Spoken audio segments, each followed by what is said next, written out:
get loads of car parking money out of it. The pre-assessment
Okay,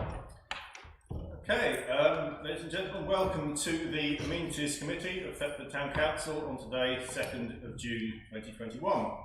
Our first item on the agenda is election of Chair and Vice Chair. So this is item 3521. Can I receive nominations, please, for Chair of the Committee? I'd like to nominate Chair Jeremy. Councillor Jeremy? Yes. Seconded by Dennis Crawford. Whoever I am. Are there any other nominations for Chair? No? Well, I hereby declare that the Chair of the Committee will be Councillor Jeremy, and I would like to hand over to him to handle the election of Vice Chair.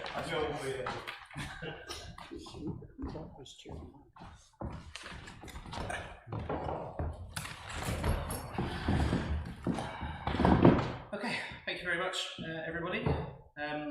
Look forward to the year ahead. Before I move on to the Vice Chair election, just sort of formally welcome Councillor Stuart Wright to the committee as an actual committee member. I think you've done your fair share over the last year, so also welcome to Ken Parker, although he's not here today, he's joined the committee. Very welcome. I would just like to say thank you to Roy, Jenny and Brenda, who are not committee members for this year, but have contributed significantly over the last year. Not just saying that, Jenny, because you're here at the back, but the three of you have contributed a significant amount, and very grateful for that. So moving on to election of Vice Chair. Are there any nominations, please, for Vice Chairman?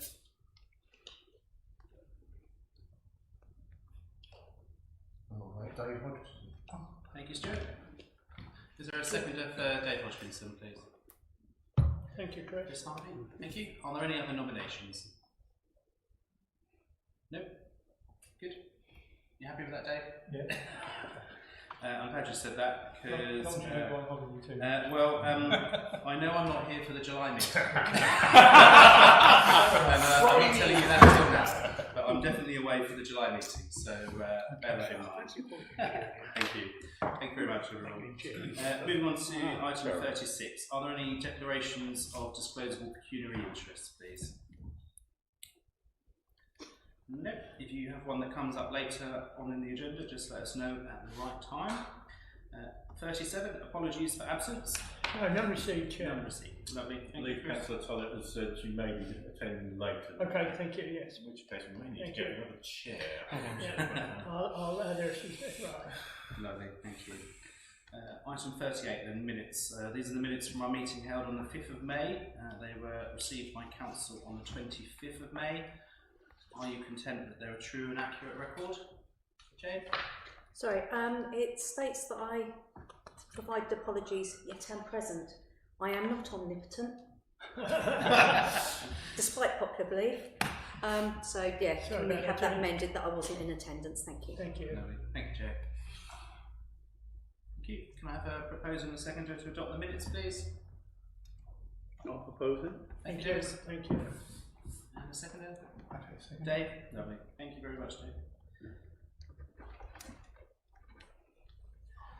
39 then, action points and updates to receive a verbal update from the officer and chairman. Need a chair for Carla. It's a musical start. That's okay. Right, The musical we'll start. find it. So from my point of view, Chair, I've got nothing that is uncovered else in the report. Yeah, it's the same for me. I think all the action points are picked up later.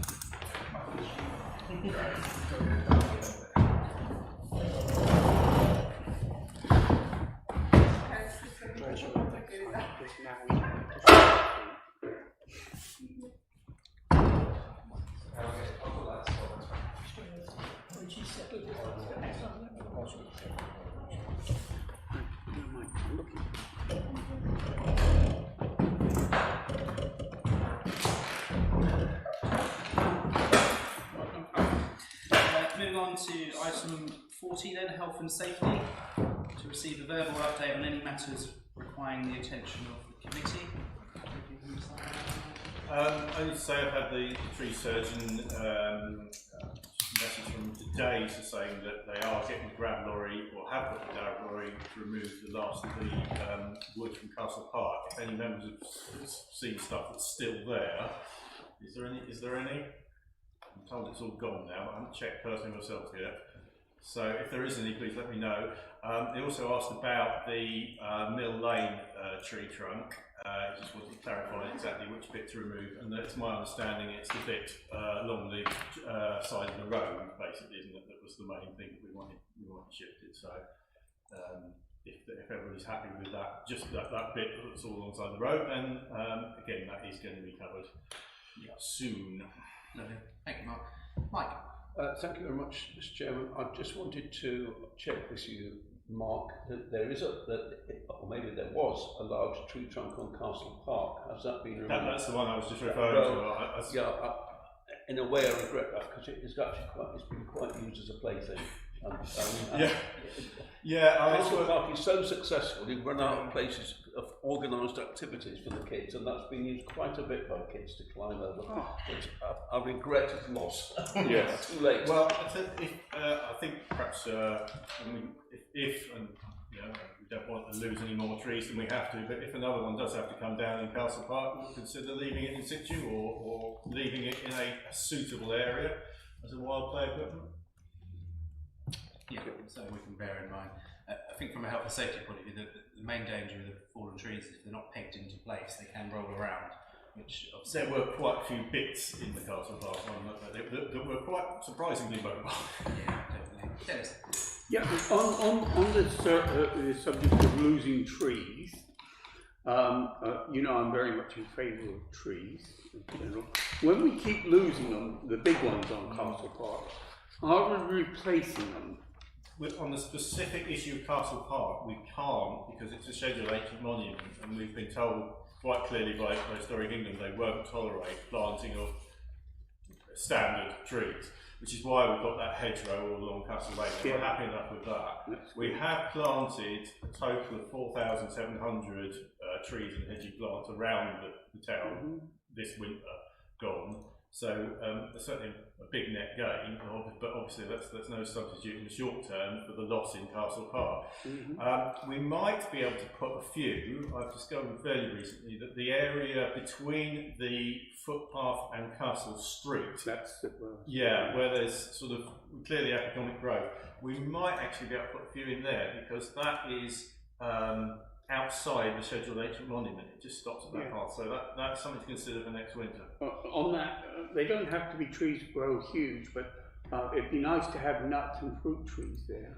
Yeah, they won't have anything that grows to standard size, hedges as tall as they'll let it. So even on that areas outside the...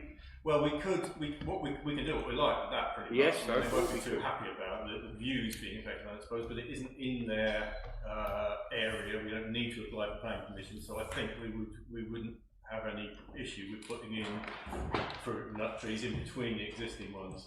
So I need to have a look at the sort of site and just make sure that that's reasonable. But in the same way we have done with Melford Common, I think that is quite feasible. Well, just a suggestion. Thank you. Thank you, Dan. That's useful. Okay, so that came out of health and safety. Chris? Yeah, just a question. Would it be alright if I carried on as health and safety next year? I'd be happy with the committee if we do that. That's a good point. Does anybody else want to take it on? I think it always used to be an annual appointment, didn't it? Yes, it's are we able to sort of confirm that, or what's the? Well, does it need to be an agenda item, Chris? Yeah. No, I don't think so, because it's an internal matter really as such for amenities, so you can choose your own chat. I would have said it would be good to have a proposal in a second. Okay, noted. Jay? Might I suggest that as it's not an agenda item and he's already in post, we don't need to worry anything about it if we're in agreement. Yes, it's situation normal. Yeah. We've had a straw poll, Chris, and you're carrying on. Thank you. Well done. Okay, moving on to 4121. Street Scene and Countryside Officers Report. Shall we start with yourself, Mark, seeing as you're here? Yeah, sure. So as I said, hopefully everyone has had a chance to see that. I know the Secondary Pond isn't part of this committee, but it is absolutely teeming with life now. It's full of tiny little ostracals and little worms and insect larvae, and I have actually, not in time for this, but I've just seen and just got a photo of 2 damselflies actually laying their eggs in it already, so it's amazing how things will colonise given the chance. But yes, back to our things. The bench, I think, and the bridge there, I think everyone's probably seen that in real life, as it were. So that's really good to know that they're done. And I can, although it's part of the more of a street scene issue, the other bench, picnic bench with wheelchair accessibility, has now been ordered as well. So that other one that's next to that, none of the bridges will be replaced. So the economic growth along the Spring Walk, we only actually, the Town Council land only goes as far as the entrance to Spring House, but we will, with the volunteers, we can actually do a few of those each time we have a task there, so we will carry on with it as far as we can go on that one. Yes, well, Castle Park, you'll probably see the fencing going up, which is a delight to actually see that finally happen. So I can now start the process. Well, I'm going to wait until it's actually definitely all done and dusted and fixed, because we've had so many kind of false starts with this over the time. But the guy on the ground there is really good and has been sort of rattling through that very effectively. So we can start the process of looking to get grazing started on Castle Park sooner rather than later now, which I'm very pleased with, and that'll be really good news for that sort of chalk grass and habitat on the mound and the ramparts. I don't know whether anybody knows more about this than me, but there was some kind of police incident in the early hours of one of the mornings on Melford Common, which left tyre tracks like it had been a sort of hot pursuit across the site. Fortunately, we were there on the day and were able to sort of deal with that quite quickly and get all of the rubbish cleaned up there. Yeah, just generally, as I said, the volunteer group have been going very nicely all through this, and the plastic pollution project got quite a bit of media attention from the EDP and stuff when we were on Barn Cross Common, so that's really nice to see that. We're actually, I'm still sort of to get the results uploaded, and when I do, I'll sort of send you a link to where you can see what contribution our sort of data makes to the more general project, sort of around the country and across the channel as well. And we've also been doing a little bit of water quality monitoring, and again, when I get the results for that, I will sort of let you know where our sort of results for nitrate and phosphate in our water courses come in. To that, Teresa, safety work I think already mentioned. So sort of any questions or comments, or over to you, I guess, Chair. Thank you for that, Mark, and thank you for circulating the report in advance. It's always good to have a read of that and digest. Any questions, please, from the committee? Jane. Thank you. Mark, in terms of the grazing on Castle Park, I know you put out a social media post about it. Have we had any initial indications from graziers of expressions of interest and perhaps what they'd like to put on there? Yeah, we've had a couple of people who've sort of patterned me saying, have you decided yet? Have you decided yet? Can it be me? Kind of thing. So I think there will be sort of candidates coming forward. Last year, and I'm talking about over 12 months ago now, I think, when we were first really seriously looking at getting this in situ, there's a guy who some people may know in North Norfolk on a sort of cliffside location. He certainly has expressed an interest in potentially bringing some of his goats along. Goats, I'm looking for in the first instance by preference, because they're very good at handling the woody plants, the brambles, the sycamore, and they love ivy apparently, which is another thing we've got a particular issue with on the site. So I'm hopefully looking to get goats in the first instance, probably sheep in the longer term. But yeah, we shall see, and we'll sort of judge people on their merits. We've got, as I said, once I need to sort of liaise with our agent who handles the legal aspects of grazing contracts, just to get that put out there. And the procedure is basically we put that out there, and I'll sort of obviously spread that around, and if anyone you know has got livestock, we will sort of receive their submission and we'll interview them and ask them if we think they're suitable for the site, basically. So yes, very exciting times, and I'm looking to move forward with that as soon as we can. But I do want to absolutely make sure that all of the fencing and the gates are all done really before I sort of start committing to that. I'm just too cynical about it, I suppose, now after having had quite a lot of delays for one reason or another. Lovely, thank you, Dennis, please. Yeah, just some clarification on that. Originally, when we first got Graziers in and everything, they were passed through a committee of councillors. Yeah. How does it operate now? Is the process smoother than it was in them days? Because it took us quite a considerable time to get Graziers and everything to be. Hopefully. I mean, as I said, we were looking to interview them, so I would assume that we would invite a small group of councillors to be part of that interview process. So I wasn't actually referring to Barn Cross Common. Yes. Obviously, it was before my time, so yeah. I'll have to ask those with longer memories than me what how the process was. But I was part of that group. It's pretty streamlined. As I say, it's simply asking for expression of interest and then inviting them in for an interview. Because I think in this, it's not a sort of financial tender in the sense that it's not over the 10,000 figure that we're looking for here. We're really looking for who's going to provide the best animals. Yeah, the most appropriate service, mowing service for the site, really, and that's sort of a qualitative rather than a quantitative decision, really. Although obviously, if there is any sort of financial input either way, then we'll obviously have to consider that. But yeah.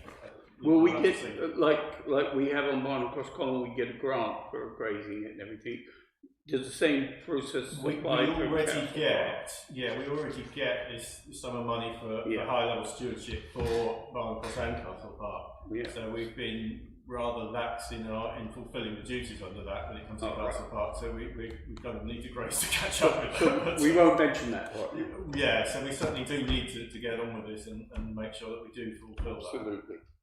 And just following on from your point there, Dennis, I think if we play it by ear a bit as to how many people express an interest, I mean, if it's a relatively sort of clear case of who's the best grazier, then there's not really too much of a role for us as a committee, I think. But if there's several people and they all have lots to offer and it's a bit of a harder decision, it'd be useful to sort of bring us in and involve us, I think. I want to make it as smooth as we can. Yeah, I remember before they offered to do sort of talks for people on the sort of, the animals that they had and that sort of thing, and added value to the process. So if there's a decision to be made and a bit of a choice, then we can sort of tease out some of that details through an interview. But if it's a fairly clear-cut case, then I trust Mark's judgment over my own, frankly, on the suitability. So. Thank you, Chair. I don't know much about goats, so. It's probably worth bearing in mind as well that it's it is a short term. We're looking for some more grazing for 3 weeks at a time. We'll probably look to have a year's grazing licence, I would say, but there is, as I said, not a long-term commitment under this process at the first stage, certainly. Yeah, good. That's really encouraging that it's moved on after so long. Dave, please. Yeah, I'd just like to say thank you to Mark for his reports each month and his work promoting the green spaces in Thetford. And in particular, the talk he gave at U3A last week, he's going to be doing it again this week. It was very well received, I thought, and excellent. Although I knew some of the bits, I still learned quite a lot from what went on. So thanks very much for that, and I think the U3A people were delighted with what they received. Thank you. Any other questions or comments, please, on Mark's report? No, I just have one of my own. Just going back to the grazing. I remember when we did introduce grazing at Farnham Common, and feeling a little bit at the time as if we didn't do enough to sell the benefits of why we were doing it, and as an explanation for people. And we ended up getting a fair bit of sort of bad press, if you like, about it. It'd be really useful if we could get ahead of the game and have some sort of briefing for councillors that we could share with residents groups or residents that contact us. none of us are experts. I mean, Mark's probably the one that's most expert. But if we had a bit of evidence about the conservation benefits of what we're doing at Castle Park, particularly, that we can highlight, there's a financial aspect to it. But actually, you know, we are driven by conservation as well, and we need to be able to, you know, sell that to people. So we had a briefing to go alongside. I think that would be really useful.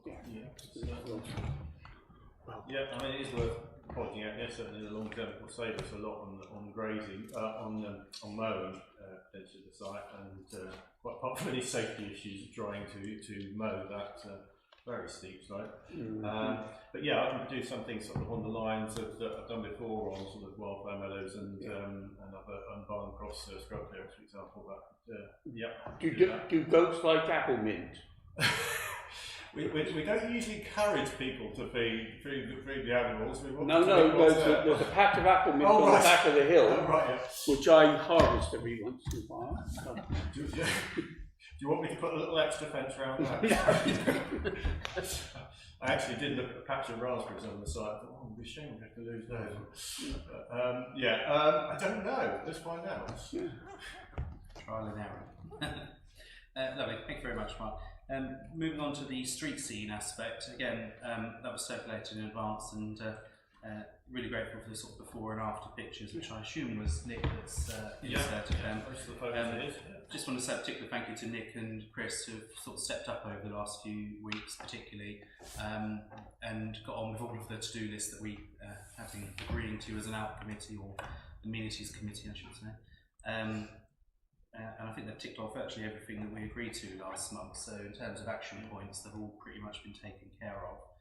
Is there anything, Mark, that you wanted to add to the report, or is it sort of speak for itself? I think it's pretty much up to date. I said that picture benches have been ordered, as have some more bins, new type, and the locks.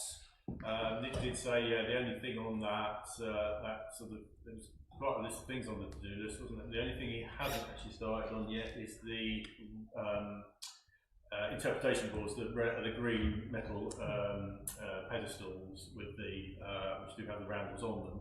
And I think I might be able to sort of put some of those on the volunteers task list actually. So we can probably crack on with those fairly soon as well, just to take some of the pressure off him, because as you say, he's doing absolutely everything at the moment. So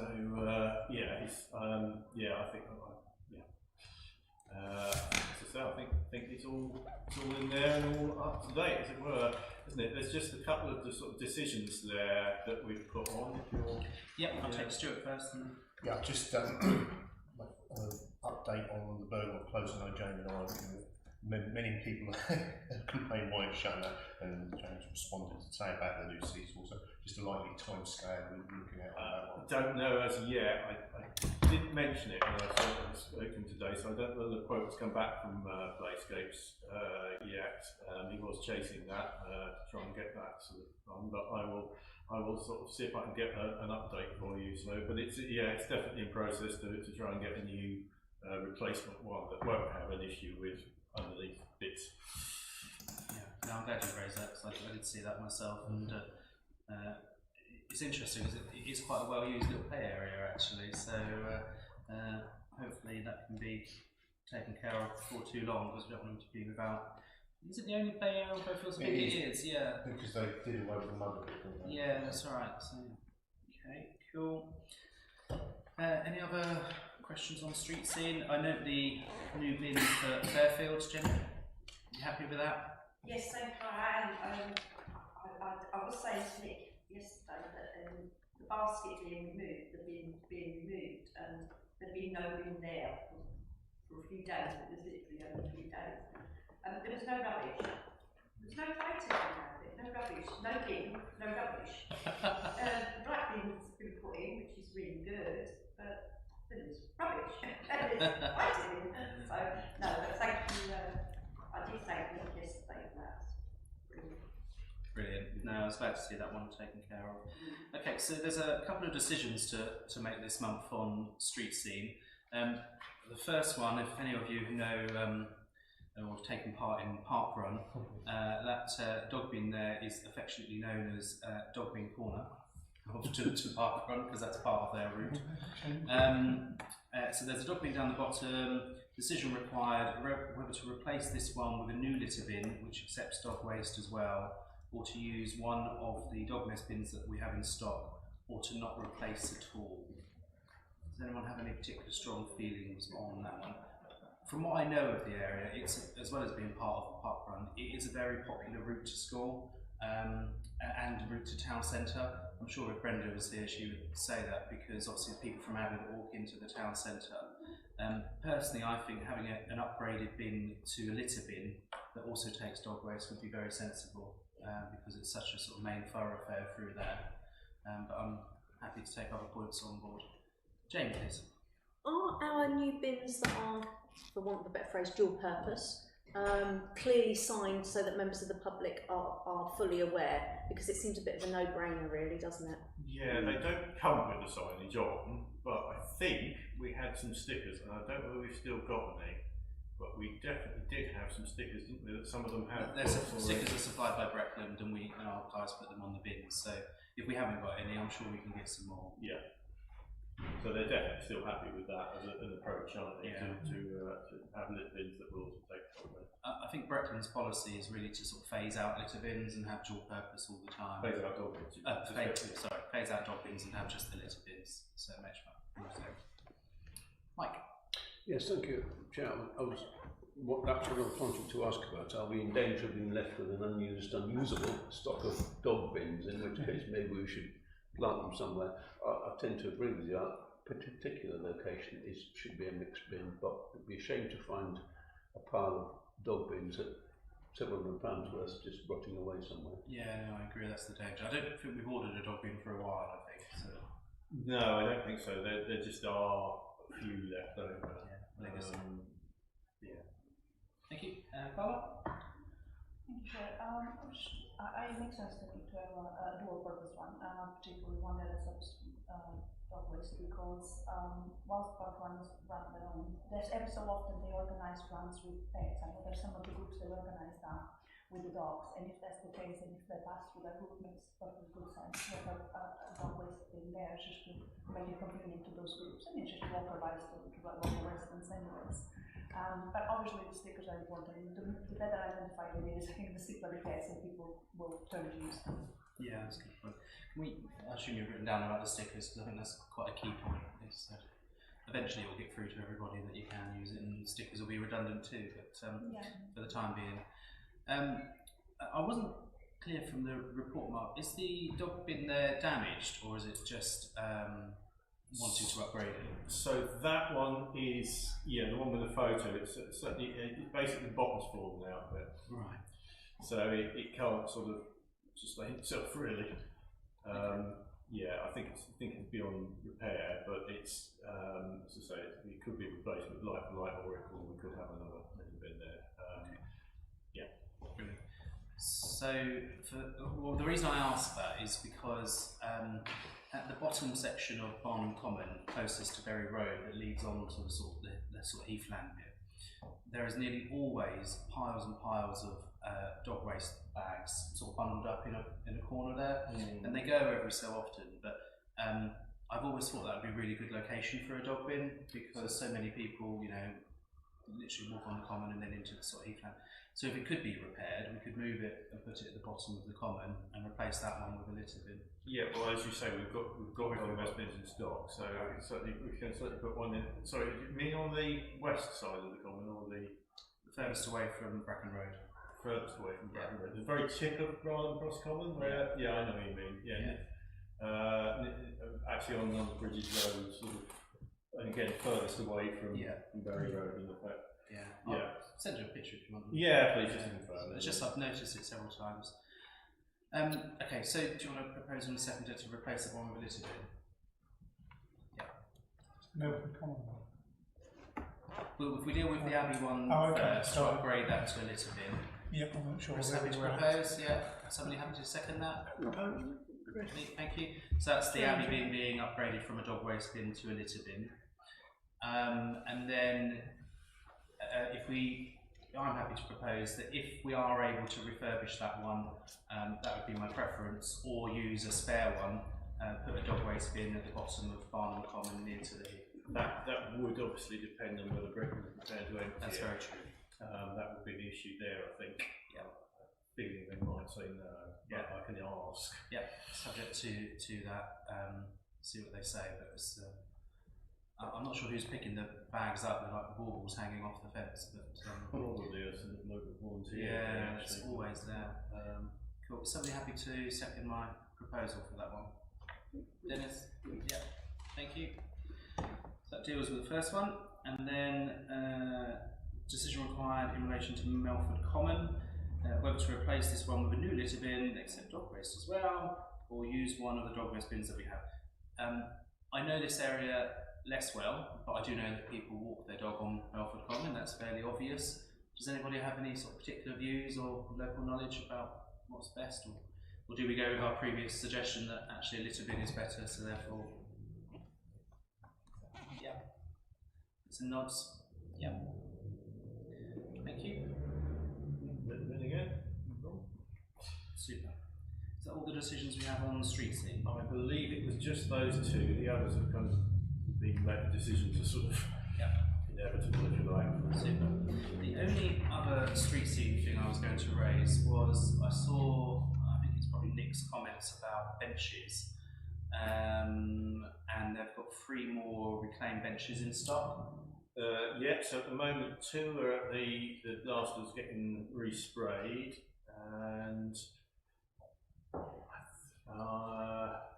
yeah, I think 3, as it says, we've got 3 in total left, 2 of which are sort of pending, if you like, they're in process, but yeah. Okay, I don't know if anyone else can remember, but we had a conversation about the Hayling Path near to Bladen Bridge, and there's a concrete plinth there already, which probably once upon a time had a bench on but was taken away at some point. And I thought we agreed as a committee to put a bench there, but it might not have been recorded, or I might have imagined it, one of the two. But if we've got some benches, how does the committee feel about that? It's a very popular pathway along there. Stuart? Yeah, I think we had mentioned it in the past, whether it was formally, I can't remember, but yeah, it was probably taken away years ago for antisocial behaviour reasons, but hopefully we've moved on from that we are giving in to them now, and it's a policing issue, but there is in that vicinity a drug dealing happening, which I suspect will happen anyway, so I don't think having a seat there is going to change the amount, so I'd say let's put it in, let's give some amenity to those who are walking in that area and catering for others who are doing it. Is that the committee's sort of general feel on that one? Yes. Yeah. I want to propose a second again, and can you tell me where it is? Hayling Path, near to Bladen Bridge. Thank you. You happy to propose to it? Seconder? Carla? Carla, Chris? Yep, thank you. Thank you. Super. Who can Okay. propose it? Carla. Thank you, Stuart. Yeah. Okay, so that takes care of agenda item 41, and we shall move on to 42. Welcome, Alan. Kindly done some work for us looking at our small grants policy. Thank you very much. Is there anything you want to add to what's been circulated already? No, Chair, I think it's just the fundamental changes was to take into account the smaller organisations.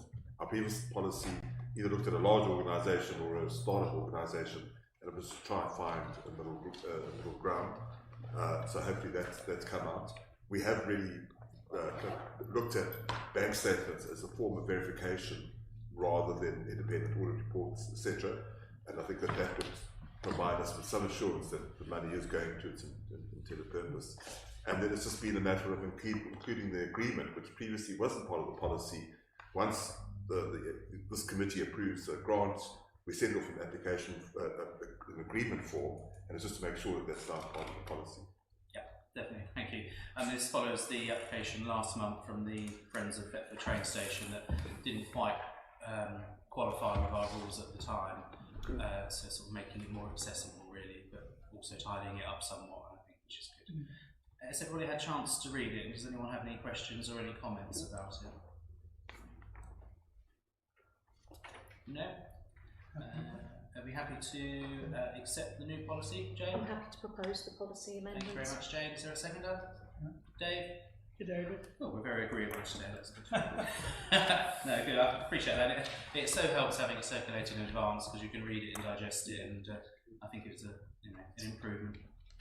And it shows that we're prepared to be flexible as a committee, because there's always opportunities for worthwhile groups that we would like to support, like the Friends of Thetford train station. I'd hate for them not to be supported just because some sort of minor issues. And we have the one application today, is that right? And you've done your assessment? That's correct.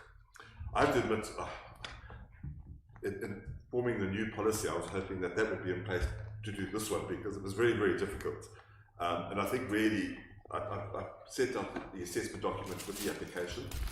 I think I have written back to the applicant and asked for more information, because there just wasn't the information. And I think the uncertainty is they've been operating on their kind of area since March 2020, and they implied that they're forming a new organisation to formalise the activities and acquire assets, etc.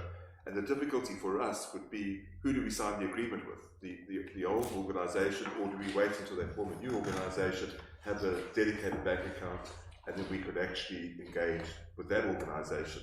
And that's really the difficulty that I face, just trying to work out what to do. So I have distributed that. I hope my comments do support what I've said, and I have written to the applicants and just asked them for more information.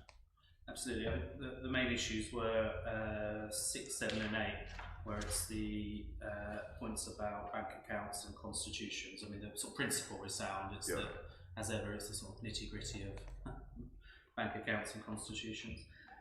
Jenny, did you want to comment on this one? Because I know you're aware of this group, and some of us might not be as aware as you are, so it's always good to hear from. Yes, thank you. Staffless Ministries, it's an organisation that has been running for quite a while, past Paul Wellham started it. And they've actually it's the same group that's been going since 2020, but they've actually named themselves as a ministry. It's Dustness Ministry. And what the group do is, if there's a family that are coming from being homeless into a property, got no furniture, they provide the furniture all free.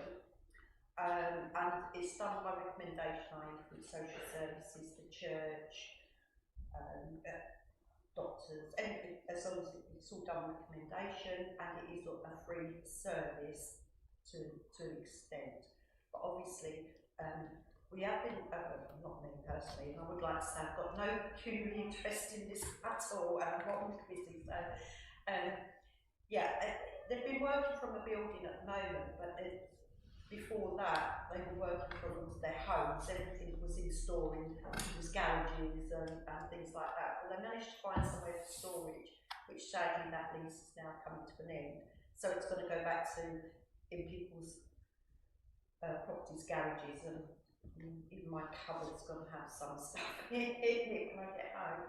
So but it is the actual, I think, what Mrs. Wellham was saying on a new organisation is about that they've actually named it now, whereas before it was just, if you're in need, please give us a shout, But it's all done through the ministry, and it was from the church in Aspring, which we know now is moved on. It's not that Aspring anymore, but the congregation are the trustees, and it's then people that do the actual sorting out and donating it out to me. It's really useful to have sort of first-hand knowledge. And if they resolved those queries, 7, 8, 10 actually, they're the sort of 3 main ones you'd say. I said there's a 4th one, but that's sort of neither here nor there. But those 3 ones seem to be the main issue, aren't they? If the committee were minded, would you be happy with a sort of in-principle agreement subject to you being happy that they've resolved those 3 issues? And possibly, if I could also just add your recommendation, if I could, through Councillor Hollis, actually have some engagement, and just, because I think the way the response has been written to them might have been quite intimidating, I need this and this and this, and it's just a matter of explaining it so that there actually is a little bit of support, and I'm very happy to do that, and then I think we can get the information and if the information is very different to what we think it will be, we can come back to the committee at next month's meeting. Yeah, intimidating finance people. Eh? Jenny. I think you can laugh at that, but she was quite nervous, and I had this panic phone call, and I think that they've got back, obviously, like set up, bank accounts set up in the name. She's a very thorough lady for the Constitution. I think you'll find there's a Bible of the Constitution. She's quite thorough, but I'm quite happy to negotiate. Are the committee sort of minded to support, subject to those issues being resolved, with sort of general agreement? I think it fits with what the aim of the small grants is, but I don't think we should be flexible with those 3 points because we have to be consistent with everybody.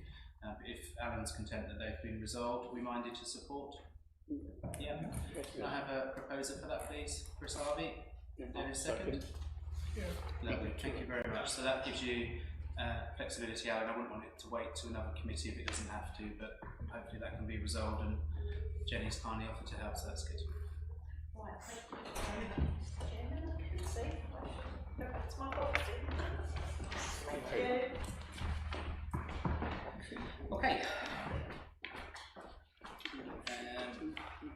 Hopefully you would have seen the the existing priorities for amenities. We've moved on to item 43.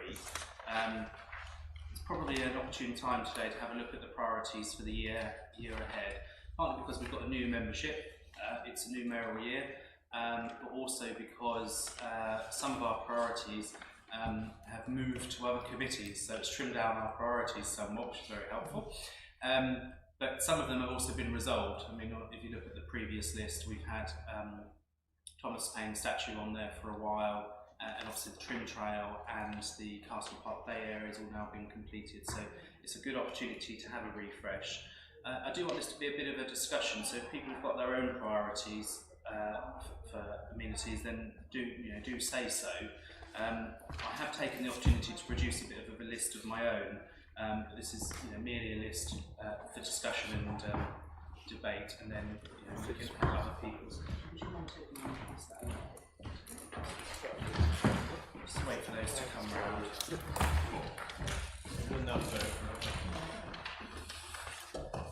There's only two. James is going to need one more. Okay, the other way, Chris.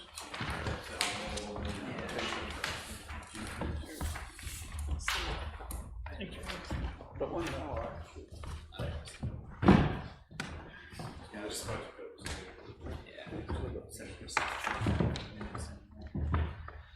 So I'll let you have a quick look at that. If I just give a bit of an introduction.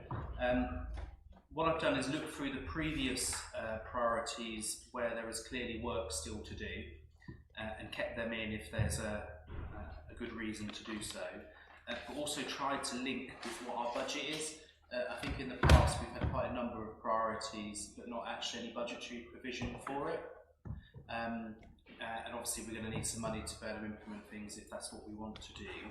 So I've tried as best as I can to link with our adopted budget.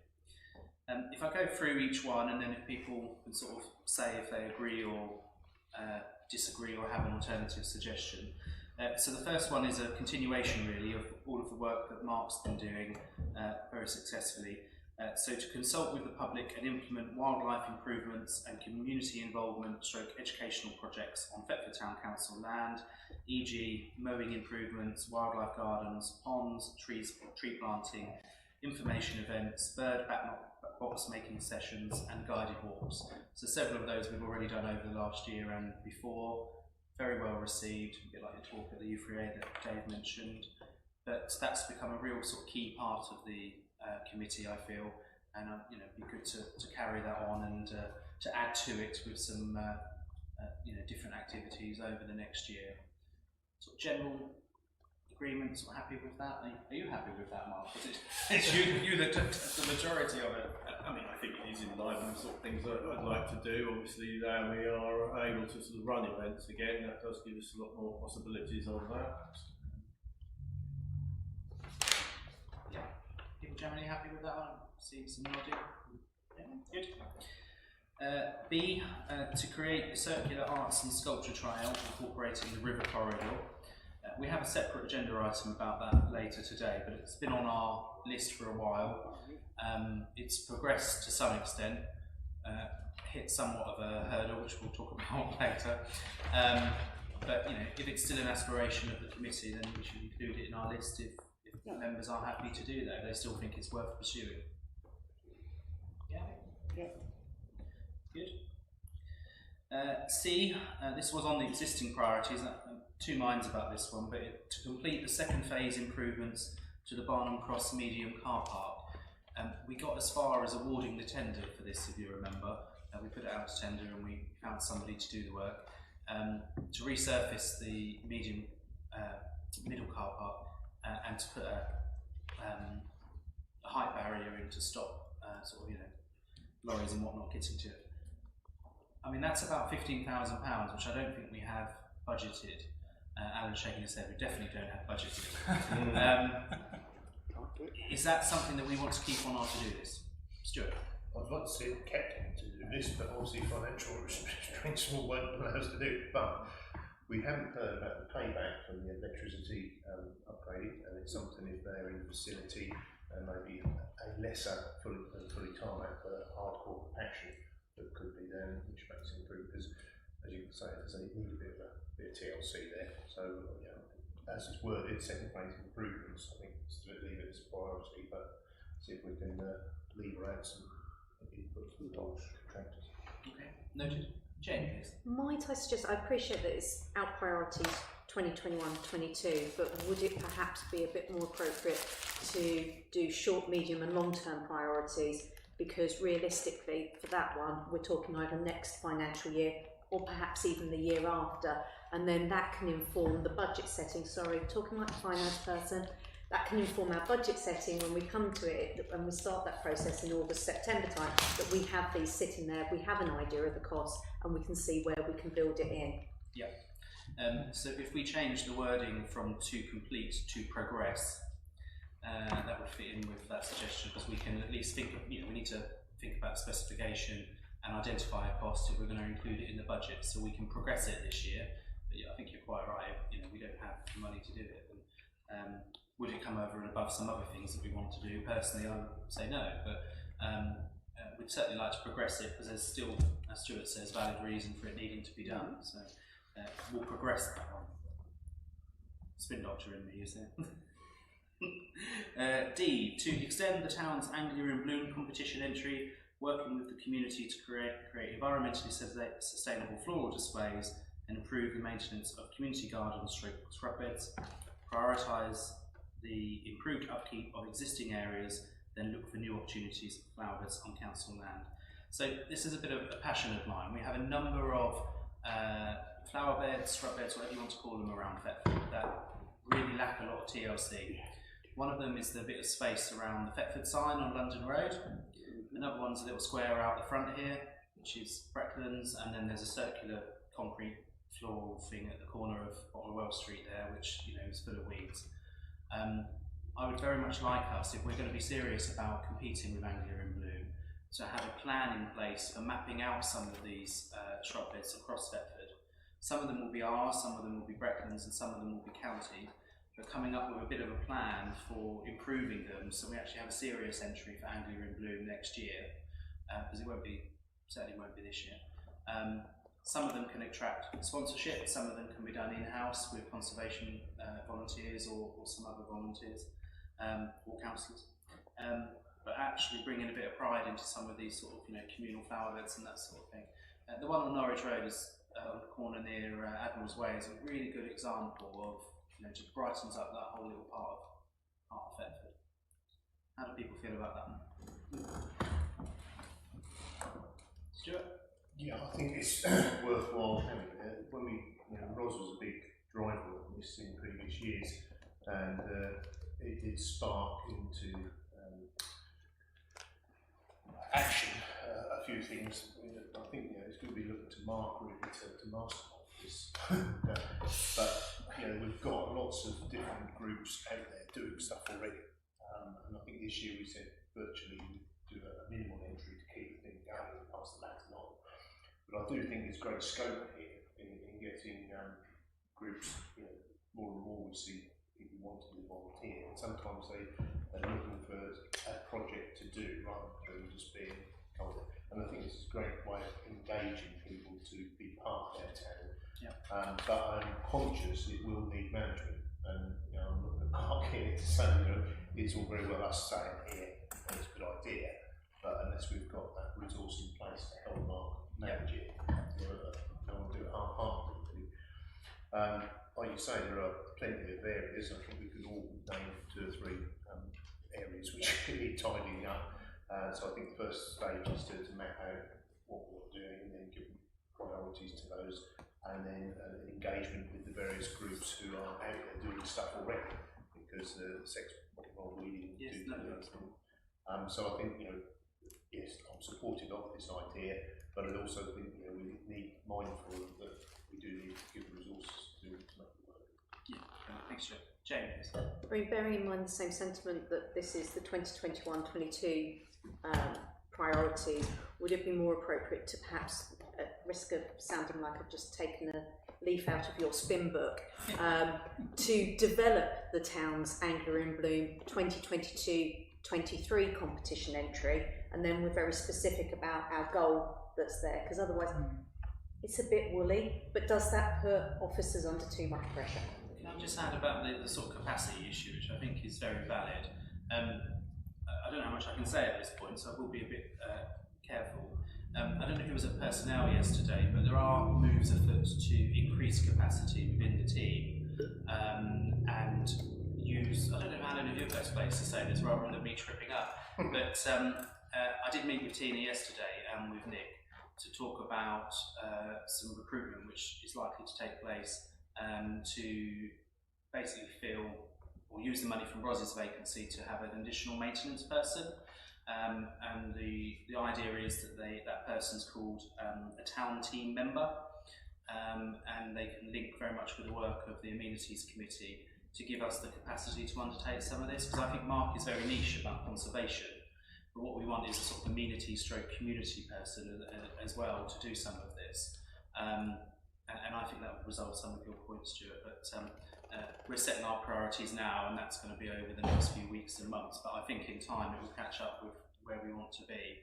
But I do like your suggestion, Joe, because we are planning this year for Angler in Bloom next year, because it will take a year if we're serious about it, but by which point, within a couple of months, we will have this amenities person to take things forward. Carl. I'm just going to answer part of my questions really, in regards to having coordinator approach to volunteers groups. There's lots of people that are doing good work in the community, they like to keep the areas tidy, they're keen to get involved. I think we're really missing is the coordinated approach, try to maximize the human capital, whether it's volunteers or staff from the council and other organizations. And really have somebody that sort of can bring them all together in communication, so they don't do all efforts, so they can tackle different parts of town and maximize the efforts to be ready for any enrollment, other competitions and other events. Yeah, I think that's spot on, because I think what Mark's work, I'm putting on the spot here, Mark, but what I think your conservation work has shown is there is actually a huge opportunity to engage with people through conservation work. And you've started to do a bit of amenities where you're sort of talking about the roundels and the signs now. I'm sure there's a whole load of people actually that like to do more volunteering if it was coordinated to do some of that amenities community type work, not just the conservation work. So if we put the capacity in and had a volunteer team, the hours would be significant. And it's about giving them specific tasks or specific projects. So different groups will take different areas, and ultimately you gain more, you get more done basically. Yeah. Mike. Thanks. You began this item by talking about the need to prioritise the improvement of people in existing areas. That wasn't where you put it then, but it's where you've written it, and I totally agree. I think every time we create a new area, we create a long-term job. It's easy enough to dig a hole and put stuff in it. It's the upkeep over a period of years that really takes the time in the organising. So, for example, some of the very nicest of our flower boxes, the one mountain and Wailing, for example, have each of them has mysteriously lost one of its plants, or they've lost a central plant, which was a larger plant of a different type, and they've not been replaced. Well, that's the sort of thing that we need to expect to happen from time to time, and so we need some way of checking up on things to see that they're okay. That's the first point, and the second point was linked with that is some of the areas have had in the past have been in the gift of or supported financially by someone else. So I think, for example, the town sign on London Road has got, is it Pearson? Yes, It's certainly got a label from someone. So I wonder whether we should either remove that after a period of years, or invite a further sub, or just say to them casually, we're tidying this one up, would you like supports again? Some way of either distancing them from it or bringing them back into it. Yeah, no, I completely agree. The one opposite the Green Dragon, the roundabout there, was sponsored by Roots and Roots, was another example. Okay. The general sort of happiness with that, and I've made a note changing or suggested amendments to the word in there, which is very sensible. E, to reinstate the annual front garden competition, to acknowledge people's contribution to Thetford's floral displays and incorporate a new aspect, recognising people's environment / sustainability projects. I've thrown that in there. Jane. I love it as part of Operation Civic Pride, to be perfectly honest with that hat on. I mean, obviously, the consideration is, you know, how do we do it? How do we award the winner?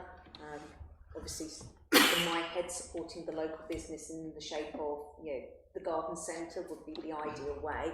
But if we can come up with some costing on that, again, realistically, that's a come September costing exercise ready for that next budget process. And acknowledging what we want to award, how we want to award it. I love it. Good. Dennis, please. Sorry, I'm waiting for your business. My fault. Yeah, I love the idea. I'm wondering, I can't remember why we closed it down in the first place. I was there when it was done, but I don't know why we did it. I can vaguely remember. Stuart? Yeah, I think this is great to have this feedback, but for those that have used, local ward councillors were asked to go round and nominate their suggestions, then it was put together and then we had judged an overall winner. But it was very much officer and councillor time, whether that was available. We went through quite a hiatus with staff at the time, and we didn't have capacity. Councillors weren't engaged with the process, so this only works if we all give as well as the officers. So I think it's pretty much the structure's there, what's happened in the past, which we can adapt. But I'd also like it to not just include front gardens, but also business, because the hanging baskets, what have you, the Bell, Black Horse in the past, done things, the Terrier, they do bring a smashing colour. Just to recognise that businesses put stuff out as well. Yeah, I think that's a really good point. Actually, I've forgotten about that. Colour? I agree with Stuart that bringing business along. Some of them do really nice for you guys from campuses and that's when it comes to grain and flower displays. But would it be worth to make two separate categories? You can't really have a business that has the capacity and finance to make it put on a really nice facade, competing with a household or a single lady that cares for a garden. I think. Yeah. How I would see it working is if we're happy to adopt it, and I'm pleased that there's support for it. If we have a future agenda item for amenities and talk about categories, because, for example, some people have huge, lovely gardens, but some people put an awful lot of effort into a small garden as well, and I would like to see them miss out. And I'm quite keen to include the environmental aspect. Some of the people that regularly litter pick in Thetford, some of the people who, care for hedgehogs seems to be the thing at the moment, because they are endangered. So there are a couple of different categories maybe, and we can have a think as a committee about what we want. And as Jane says, cost it up, ready for next year and get it promoted at the right time. I like the idea of sponsorship, and garden centre was on my list too. If we had one key sponsor, that obviously gives them the right sort of recognition, I think, for their involvement. But we can bring back some thoughts on it at a later date if people are happy. Mike? Thanks, Terry. The categories you talked about, I certainly approve of, and just to mention one aspect of categories I didn't mention, that is, front gardens can be attractive without necessarily focusing highly on multicoloured flowers. So I think there are other things, other aspects of gardens that make it enjoyable to walk past. So I'd like a category which doesn't say you win the prize if you cram the most flowers into a small area. Noted. Okay, moving on to F, to ensure the successful installation of the new fish pass and pathway at Nuns Bridges, linking with Ford Meadow. I keep getting Lady Gentle Meadow and Ford Meadow confused all the time. And explore opportunity for new pedestrian bridge. So we've approved our match funding for the fish pass and the pathway. Something I just wanted to mention is the when I was talking to the Environment Agency about where the path would start and stop, would you want the path running from the back of Arlington Way round and effectively leading to Nuns Bridges Road? Because I think the problem with that is that crossing of that bridge there for pedestrians, the middle bridge essentially, I think is particularly problematic. What we could do with is having on the fish pass side of the road just a small wooden bridge that basically gives people the opportunity to avoid going over the sort of the hard standing of the actual roadway, and that would connect them back up to the pathway, which then leads to Gentle Bridge. So I've just sort of included that within there because that would improve that whole area from a pedestrian safety point of view and an access point of view. Considering I don't know anything about that market, people are following where I'm talking about. I walk it quite regularly. It's difficult to navigate when it's wet, and it's very difficult to navigate with the road. And you see people scurrying across in between cars, and a simple little pedestrian bridge there, no different to the one we've just done ourselves in-house, would resolve a lot of issues. Any strong thoughts? Stuart? Yeah, I think this fits to the walking, cycling and all that type of thing where we've looked at in the past. One of the options we did consider was coming, we've said, to the between the middle bridge and the almost one, crossing the road there and then going down the trackway which is used, and then another little bridge to carry on to Spring Walks, so that you only effectively cross the road once rather than having to cross the bridge. So I'm wondering, presumably this bridge that you're talking about is effectively going to be parallel to where the middle bridge is, whether we can look at both. Yeah, absolutely. Because I think we've gone through the process of replacing the existing bridge, so there's a bit of knowledge there now. I suspect we need to get Environment Agency approved for these before we can put anything in. But it would be nice to, because that track I think is ours to utilise, and would give you a little bit more access to the Gentle Meadow. It's worth giving it some thought. Mike? Just wanted to support very strongly what you said and what has been followed up by Stuart. I think it's a super little path and fits in nicely with our pattern of trying to develop pathways along at least one side of each river so that people can enjoy the whole extraordinary amount of rivers that we've got in, river space that we've got in, the river corridor that we've got in the town. I was going to suggest that we needed more money for that path. I'm bound to Mark's expertise and whether it can be done with gravel or whether it can be done just with chip-ins. That we should use electricity upgrade money, but I know that Stuart's already spent it on the car park. I possibly want to argue whether a car park's more important at this stage than further greening or further enabling people to enjoy the greening. But certainly it would be good to be able to fund an upgrade on that car park, on that path. It's quite short, but it's very attractive because of the fact it runs alongside a little bit of river where the main part across Ford Meadow doesn't. I've just been asked by the technical officer to make sure you speak up, everybody, to make sure that the 5 listening people don't need their eardrums. So just make sure we give it some volume. Okay, anyone, any further comments about that? I mean, I think the priority at this point is to see through what we've already committed to in terms of the fish pass and the pathway, and that will see it. I think the autumn is really what they were looking at for installation. So, it will be the later part of this year or even early next year, but it was the natural continuation of the work we've done already at the back of Arlington Way, and then the fish pass and the path will connect it up nicely, I think. But we can take it from there. So can we just make that opportunity bridges? Noted. Thank you. G, again, I'm quite happy for you to dismiss this. It's a slightly crazy idea of mine.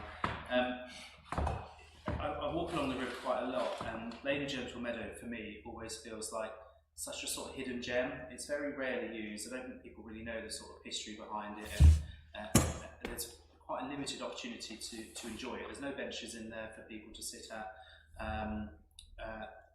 You can take a picnic in there, of course, but and I just wondered if there was an opportunity for us to create some sort of COVID memorial somewhere in Thetford, and that for me is a very sort of quiet, tranquil place which lends itself to memorial quite nicely.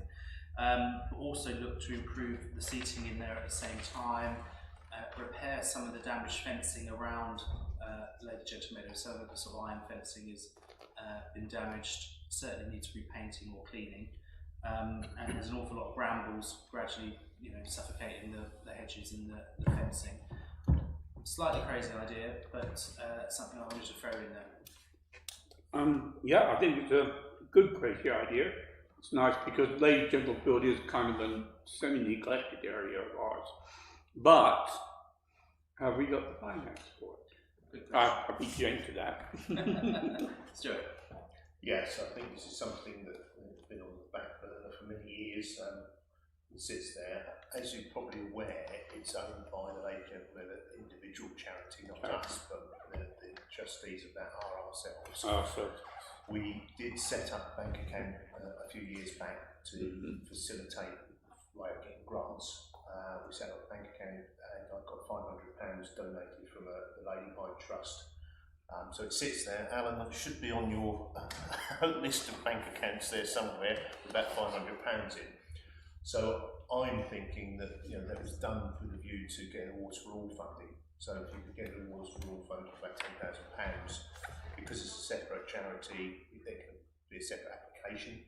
I think Terry's right about the railings. It's been a lot of them have been bent by the hedge cutters that have gone past there. If you look at them, but a refurb of the railings would just bring them back to enhance that area greatly. I think we need to look at the hedging. At the moment it's quite foreboding. You've got a hedge there, people can't see over it because are we allowed in there or not? Some kind of entrance or archway would be nice to encourage people to go in there. But I think dropping that hedging would be some way of access.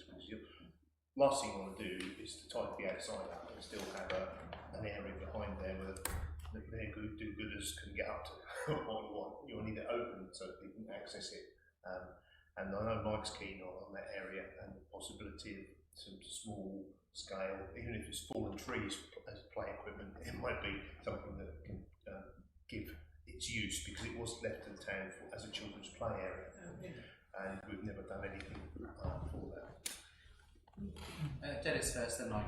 Yeah, just on that, what type of memorial are you envisaging? I mean, is it like we have the tree for the VJ Day, that tree as a memorial and everything? Are we going to put another tree? I'm big on trees, I admit that.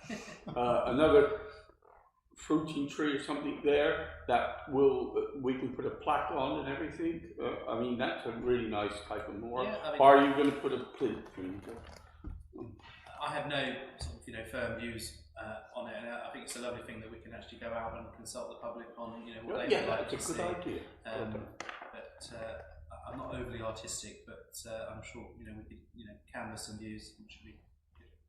Jane, then Carla. I think Mike was. Oh, sorry. Right, Mike. Sorry, pardon me. I agree with a lot of what's been said so far, and on the last point, I think a tree would be great. There are 2 or 3 trees in that area which are dedicated, including the BJ or that one that you mentioned, and I think there are a couple of others. And if you remember, there's a proposal for another one. If you might remember that Brenda suggested that it should be a royal oak, and this was the idea of celebrating the Queen's 70th anniversary and 70th anniversary of her accession, which falls due next early spring or February. I'll just make a particular point about this meadow. I would like to see developments, and I've suggested perhaps a nature trail for children, which might be in keeping with the idea of making it a children's playground. It is actually a children's playground now. There are dens around the waterside edge of it, some of them quite well developed, and I dare say the sort of devious things that people get up to at that age are taking place there. However, just a negative on it, part of the reason why it's not used very much, I took part, I think 20 years ago, in a barbecue there in August with a group of people of the Thetford Society. It was still damp underfoot then. It is very damp underfoot. Until the end of April this winter, I know it was a very wet winter, it was difficult to get by. Certainly you need the right kind of footwear. So there's an issue about how usable it is, and we need to bear that in mind with any developments that come along. Yeah. Is it very quick, Dennis? Yeah, very quick. A tree would help with drainage greatly. It would help with, it soaks up a lot of water, trees. Noted. Okay. Jane, please, same time. Well, just sort of thinking of putting it all together, would it be possible to perhaps do a memorial differently? At first I was thinking of recycling benches, but actually if we focus on and actually embrace the fact that it is a bit soggy, frankly, do we actually embrace it as you know, we've had the success with the scrape on the other side of the river, do we embrace those conditions and actually make it a meadow? And then you can do that pause and reflection, but it embraces, you know, what is there naturally, and we plant appropriately. Yeah, I agree. Carla. Thank you, Chair. Actually, following on James was in finding a quiet area for people for reflection. I'm not 100% familiar with the area, but from all the information around here, before I could understand, my concern is if it's being left as a children's play area, if it's going to be that conflict, if we're going to develop and improve the area conflict with it, having it as a quiet area, as an area for people to reflect on, or having it as an area actually where families and children play. If we have to make it, even if it's just a portion of it, into like another area, into sort of a zen, quiet area for people to reflect, then a bench and some sitting area would be beneficial. And the accessibility, like Stuart mentioned, is important for people to get there and to be able to sit there and to take some time to take stock and to think about and reflect on the losses from COVID. And I think that kind of fits in very well with bereavement for families and mental health and the ability to sort of reflect on things and come to terms with the losses and what happened during the whole period. So I'm fully in favour of having a memorial area where people can sit and reflect and mourn their losses. I'm not so sure about how does that go with having a purpose for that area being for a play area, which is more likely and as a memorial area, whether or not we should have it in the same place or in different places. So I'm not absolutely sure about that. But I'm fully in favour of both. Okay. Thank you. I suspect, Stuart, that I'm probably going to ask you to draw up some ideas, seeing as you're quite knowledgeable of the area and taking on board everybody's comments. Some of it can be done relatively quickly and cheaply in-house. Some of it we might have to look for funding for, but the sort of principle seems quite sound for people. We can take it forward. Come back at it. Didn't need a site visit in order to have a look around, because I'm not as familiar with it as I should be, but you know, it doesn't hurt to go and have a look. Okay, H, so this links back to the previous comments earlier about having an amenities officer. I'm not sure what the process is, but presumably there'll be minutes from personnel that goes to full council, or yeah, Alan's nodding, good. So we'll all be brought up to speed with that, but I'll leave that one where it is for now. And then I is the continuation of what we already do with the small grants programme, so it's fairly self-explanatory. Are there any questions or comments on any of those priorities or any additional ones that people want to suggest at this point?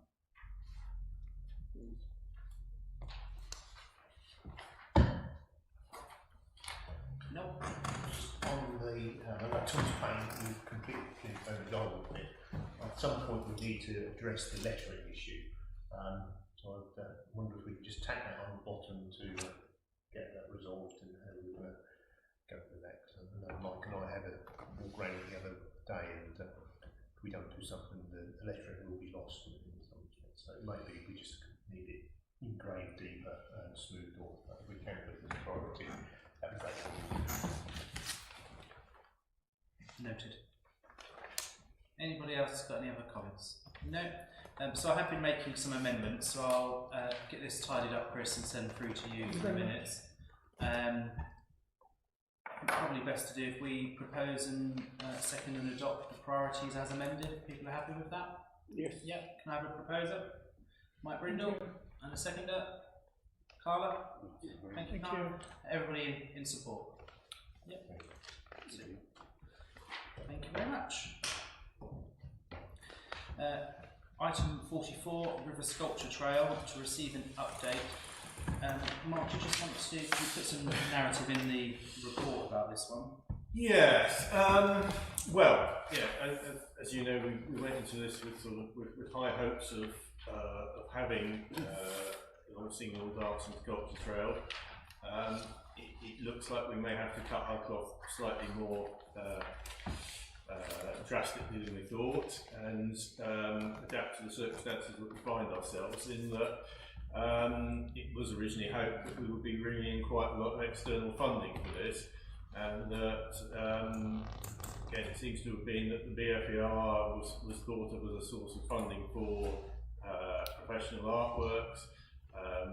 It seems that that isn't in fact the case, and that there isn't sort of visible means of support for spending, as things stand, large sums of money on, as I said, commissioning actual artworks. What we do have is the possibilities of using the community involvement from BFER in training people who have a chainsaw ticket but are not artists, in creating quite significantly large numbers of artworks using existing resources that we have in terms of tree trunks that are standing or are around in the town, and we can then put those into situ. So we've still got quite a lot of possibilities, particularly on the chainsaw sculpture side, of creating quite a lot of artworks that we can put along the river sculpture trail. We still have the Boudica sculpture money from it's the Thetford Society, isn't it? That's in there. That still is a possibility. We also have possibilities from I know Jack Weaver at the Greater Thetford Partnership is also looking at trying to bring in money to support this. Well, if additional members of staff will come in are able to look at external funding bids, that would give us more possibilities again. But at the moment, we're looking at a situation where we have the BFER staff coming actually back into the building very shortly, and that does give us an opportunity to sit down with them and see what is actually possible to take forward. It's probably worth bearing in mind we have got 4 years left on this, so it's not. I know there's obviously a great deal of will to get this in as soon as possible, but it's not, in terms of our BFER commitment, something that has to be done within the next financial year. There is, as I said, there's a lot of ambition to get in artworks, waymarking, interpretation, promotional material to support this, and we still have those possibilities, but I think it's fair to say now that we don't immediately have any way of funding large numbers of sort of any additional professionally built large-scale artworks at the moment. Okay, thank you, Mark. Dennis. Yeah, rather disappointed with that. Reality is what it is, but this has been going on for a considerable amount of time. We don't seem to be making any progress with the project. And I'm just expressing my disappointment that it looks like for considerable more time, there's going to be no progress. So thank you. Yeah, noted. Mike? I hope this doesn't cut across it. I want to make a particular comment about a particular proposed sculpture.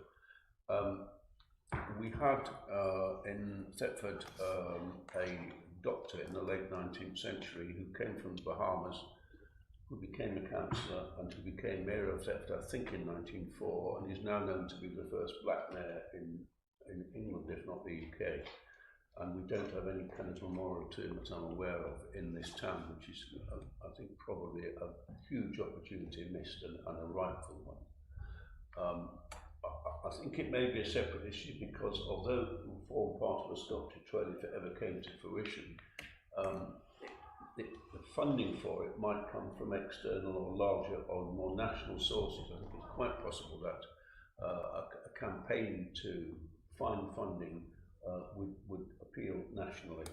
So I'm not suggesting that it should be something that's seen as urgent, but I would love to see a sculpture commemorating Dr. Minns, and I just suggest perhaps consideration might be given to the Market Square or somewhere else near the Guildhall complex. I mentioned that just to raise the issue of him as a particular case of someone who is not merely of local significance, but is of national significance, and the funding might therefore come from a rather different source. Okay, thank you. Stuart? Yeah, just to make Mike aware that there is going to be a display about Dr. Minns in the Guildhall. I've written that, and there's quite a nice thing. So it will be a focal point to raise him, awareness of him to both visitors and the town people. But there's no reason why other people can't be have statues of him. So Minns is a candidate. I know that the Sikhs got Julep Singh, but they may be looking at other memorials in the town. So I think there's opportunity to draw in funding with different themes. So I think it's very much we need to work a little bit more on this to try and enable it, because I think what happens is you start the trial and get it in place, and then you add to it each year time, so it grows. And I think we've done a lot of the legwork for it. It'd be great if we could just get the ball rolling as they said. Get started. During the subcommittee last met, Mark, we've gone through a couple of stages where we first agreed the route, and there's a couple of different routes, including the sort of wheelchair accessible route and a longer route, a shorter route. And we've pretty much agreed the how many pieces of art there's going to be and roughly where they're going to be. Do we know what the cost is yet? Because I mean, I can see the figure on the screen up there, which is pretty significant. But as far as I'm aware, we haven't actually got an actual cost based on sort of quotes and things like that, have we? No, we got to say I was, working to these figures that was originally given. 23,000 up there for trail access improvement. That is basically, as I understood it, where the 15 would be coming from. That was going to be used on the artworks that we were looking at as a subgroup. So I haven't obviously been able to really pursue that, but responses that I got back from artists at the time suggest that 15,000 would have been adequate to produce at least something on the lines of what we were asking for. So certainly we had enough expressions of interest to suggest that it was feasible to do what we wanted within that sort of ballpark figure, certainly. So because it appears now don't actually have that resource available, I haven't really been pursuing it at all. Okay, because I think if we're going to explore other funding opportunities, we need to be clear on what we need. Yeah, we have got. I mean, we have got a list of that was issued, and as you say, went through a subgroup, and I think it did come back to this committee, but I can certainly circulate it again if people would be interested. Of some of the costed proposals, what we were looking to sort of allocate towards each artwork. So each one had, there was one for 2,000 or 4,000 or so forth. So we did have figures in mind. I mean, I think you can. It is a sort of how long is a piece of string type budget with this, because you can, the more you commit to it, the larger and more impressive artworks that somebody's able to create for that budget. So certainly, again, from when I did speak to artists on this, it was quite a flexible thing. If we knew what we would be able to commit to it, they would. That was the way they're basically working on, that they would sort of create to that budget, if you like. So certainly that figure would be more or less what we wanted, we would get for it, but you could have sort of more or less impressive things if you were able to commit more or less money. Dennis? I mean, this trail, the trail is quite a flexible thing and everything. And as Councillor Wright said, I mean, I'd be very happy just to see some sort of start to it. I mean, even if we just got one up to start with and then moved on, because there's a lot of flexibility in this river trail. It's a brilliant idea. It will bring a lot of tourists to the town and everything. And, you know, I'm just anxious that we're all in good faith trying to, and we're looking at money and everything, I agree. But this has been going on for, I don't know how many years now, but a considerable amount. And it'd be nice just to see something done with it, even if it was just the Thetford Society's money used on one presentation to start with. So in terms of next steps, I think if the working group reassemble and sort of take stock of where we're at, because obviously things have moved on since we've last met, and we try and sort of formalise a sort of foundation route, if you like, and a minimum cost to get something set up, and then we can start looking at funding opportunities and come back to the committee at that point. Are you sort of happy with that, Dave and Stuart, and sort of take it from there? So we'll report back to the committee. Probably won't be in time for next month, but hopefully the meeting after, on a way forward. And I'm happy to sort of look at some sort of grant funding opportunities and that sort of thing. I think in a post-COVID world, people out and about walking, enjoying the sort of natural environment, looking at art and sculpture, is you know, it's a very saleable project. I think there's a lot of benefits to it. And I'm sure Alan and Jane have equally heard us and will look for some money for us. Okay, so that deals with that one.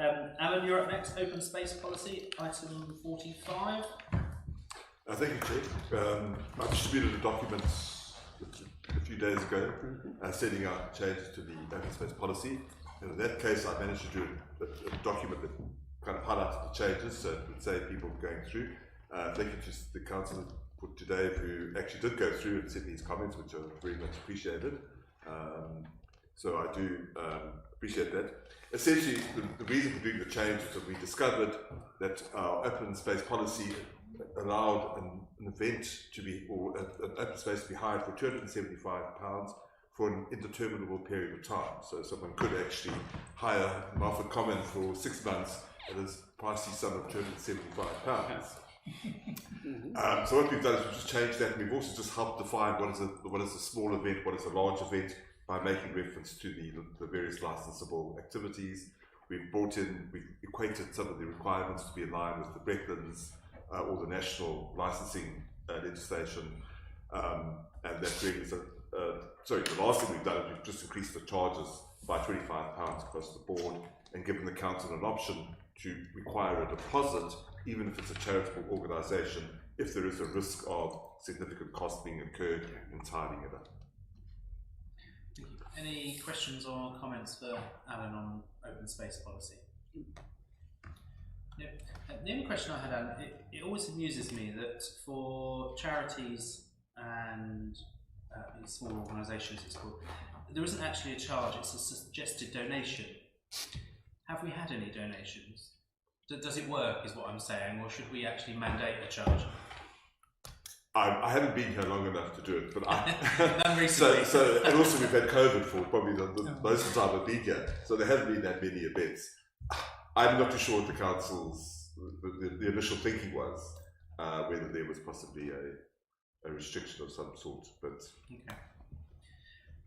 So if we accept your proposed changes for now, and I think it's an annual assessment of the open space and charges policy, and sort of take it from there. But it has always amused me about the suggested donation. I can't recall any being received, or certainly not reported back to a committee that we've received any. but we'll keep it as it is for now if members are happy with that. Yeah. Can I have a proposer and a seconder to adopt Alan's proposed changes? Is that your proposal, Jane? Yeah, thank you very much. And seconder, Chris Harvey.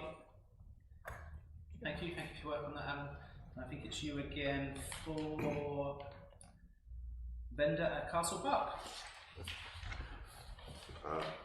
I'm not sure it is me, but anyway, I received the email. I should have tabled this at the last meeting, and I do apologise to the committee for not doing that. What is written on the document is exactly what the email received was. I have no history whether the committee has considered this applicant or any application before. So from my side, it's just really just tabling it and assessing whether the committee would like to go forward with it. Any questions from committee members? No. What happens if another vendor turns up, having approved this one, and I want to go and open me a hot dog stand? What happens? That's our risk. And I think what's in front of us is absolutely fine. I would support that, and it adds to the amenity of Castle Park and the additional benefits from it. I didn't notice any suggested financial benefit to us as a council, but it's also not costing us anything. So it was a bit of a trial, fine, but I was just worried about, there is an ice cream van that occasionally plonks himself there sometimes. Dennis? Yeah, there was an ice cream there today, but yeah, I've always supported having some sort of tea room or a vendor and everything on it. But I do think, as you stated, there should be a financial gain by the council as granting permission for a certain period of time to do it and certain conditions, and limiting the number. We don't want to have a full market there, kind of thing. But it's a good idea to have it. It helps the amenities of the people of Thetford, and I basically support the idea. Thank you. Tom, did you have a point? Sorry to interrupt. We do actually have a question from a member of the public in chat. Would we like to answer that, or leave it later, or anything like that? Is it to do with this agenda item, or? I don't believe so. Okay, if we pick it up on the end under correspondence. Thank you. Anybody else got any data? Yeah, just it's a little bit vague in some respects, because it says you were willing to allow us permission to cite something on the park. I'm not quite sure what they're intending. Is it going to be a wheeled vehicle that drives on, or is they want to put a permanent vehicle there, or a big tent? Or we need to know a bit more detail, wouldn't we? And, so at the moment we're thinking of it as a principle, I guess, rather than specifically agreeing to this. Thank you, Dave. Mike? Thanks. I'm not sure. Do we charge for the kiosks that's at the bottom of School Lane on the riverside? It's Brecon do.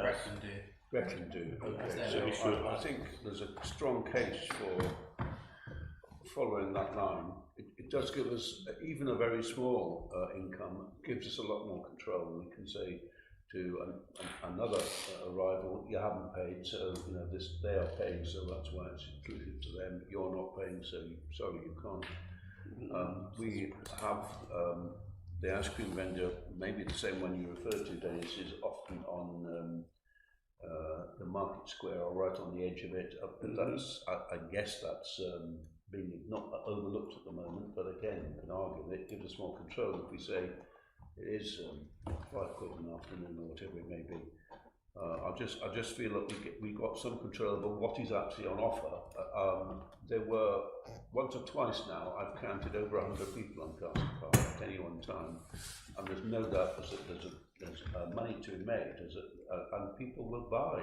If it's just ice cream or if it's teas and coffees or if it's more than that. There are quite a lot of picnickers now on a regular basis, and I can see that coming through, continuing right through the next 4 months. So I'm all in favour. I just think we want some control over the quality of what's sold and how many people are selling it. Okay, Carla, then Dennis, then Stuart. Thank you, Chair. I just think that it's a good idea to put there some sort of point of sale for ice creams or snacks. There's a lot of people in Castle Park, and obviously, like Mike said, there is the potential there for money to be made to whoever puts their business there. But there is always the thing that no matter how many bins the seller provides and how much how tidy and careful they are, where there's commerce, where there's sale, there will be rubbish. So I think even if it's just a small peppercorn payment, license payment or rent for being able to sit there and do that point of sale there is a good approach, because all being able to have a little bit extra, just if there's any other cost for clearing the park or the area tidying to the council, then one would cover the other. Okay. Yeah, Carl just covered a lot of what I was going to say, luckily. But the thing I think it should be a little bit bigger than the peppercorn rent, and there should be conditions on them tidying up and everything, because we already have a lot of picking up rubbish there and everything already. So, I mean, it's a brilliant idea. We just need to have the right terminology for it to happen. Okay, Stuart? Yeah, I think this is something good to explore. I think we all recognise the need is there and the desire to give more amenity value to the park. I think many of us have looked at the aspiration of the long-term kiosk, permanent kiosk. What I'd hate to see is some kind of shambles of a vehicle turn up, parked willy-nilly. We want to try and create a bit of quality there. So I think we do need to have a bit more information, a bit more control on where it's going to be sited, how often it's going to be open. We don't want to stop them coming in. At the same time, you do want to manage it in a direct way. I think long term, look for this to be a trial to provide some kind of permanent kiosk up where the toilets are. Would be the way to do it. But yeah, let's have another conversation with them, get things tied down. And you're right, I think we do need to ask for a little bit of contribution. As you say, the kiosk down here pays regular licence, and there's no reason why it's a commercial activity they shouldn't contribute to the upkeep of the park. Thank you. Jane? I might be being a bit daft, but we have just approved amendments to the open space policy, and that is an open space. And yeah, we're saying about the charges for commercial events, and it's really a question for the officers. In real terms, how does that relate into this vendor request?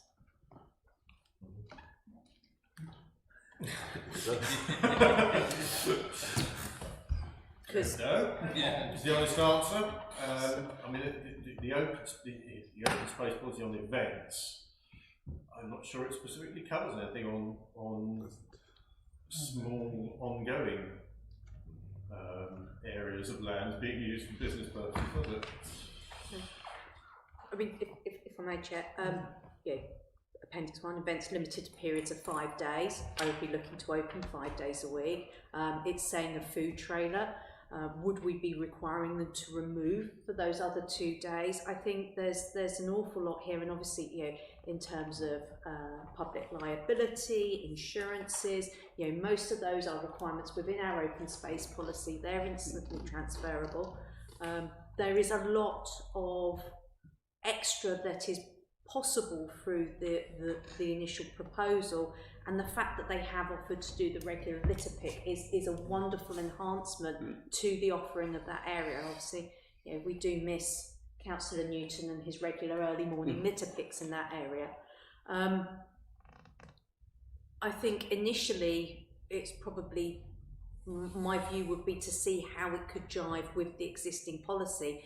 If not, realistically, we need to come up with something robust and measurable and ensures the safety of both users, the site, but also the safety of the vendor themselves. So, yeah, I think we need more work on it, frankly. Well, feels like a can of worms, but glad you asked. I think there's a lot of points been made there, and I can see you sort of scribbling things down, which is good. I'm sensing the committee feel it's worth exploring, and we're sort of happy with the principle, but there are a number of questions that need to be resolved. I'm also conscious of time, because no doubt they'll want to be there as soon as possible to make make best of the good weather that we've got. I think if you were to go away and sort of tie down some of these bits and bring it back to the committee, that's probably the best we can do at this point. The only point that I would throw in, I think it follows on from what Dennis was saying, I personally would want clarity on what was being sold, because teas, coffees, ice creams, snacks, fine. If it was hot food and they were cooking and there were smells and we're up by the toilets in the residential area up there, I can see people complaining about, there's a certain grill van, which I'm sure many of us have seen. If that was parked next to my house, I wouldn't be very happy. So, a bit of clarity on those sorts of things would be really useful. Yeah. Just on that, I mean, you said bring it back to the next committee meeting, well that's another month of summer gone for them. It is. Is there any chance that we could have something circulated between the committee and ask for opinions come back? Can we do that? Because it's within the officer's remit, I should think. Well, we currently don't have a policy on vendors, so it's a little bit difficult in terms of making a decision. We can't predetermine how long it will take to resolve all of these points, so I'll be guided on, Alan. If we get a decision and answers very, very quickly, then we can always call a special meeting just to discuss this one. If we resolved it in a week, there's no point it sat there until the beginning of July for the sake of it. But equally, it may take a while, it may take longer than July to get to the bottom of some of the queries. Who knows? But if we're going to do it, I recognise that we need to do it sooner rather than later for the weather, to make it worth their investment, to actually worthwhile doing. So, absolutely. So we'll defer a decision on that for the time being, but sort of generally content.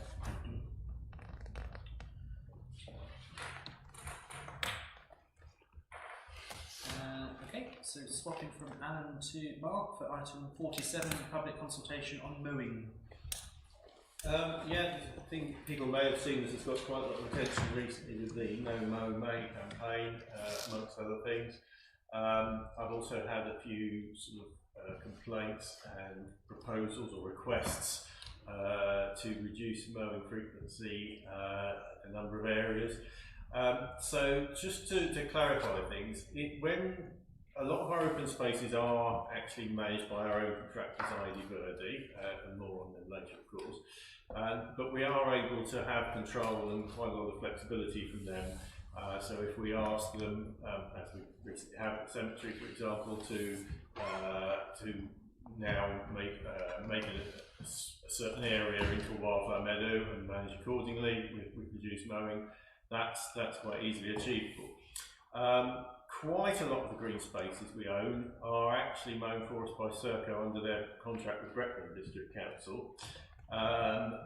That gives us quite a lot of areas where it would be possible to consider having some of those as wildflower meadows and to hence increase the biodiversity, reduce the emissions and so forth.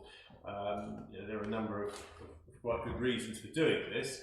But at the same time, obviously, we are aware that not everyone would want all of the space around where they live left without any of it being mown. So I've got a map up on the screen, which again, I hope you all have seen, with the blue areas, which are the areas that would be under consideration, which includes Lady Gentle, of course, as was mentioned earlier.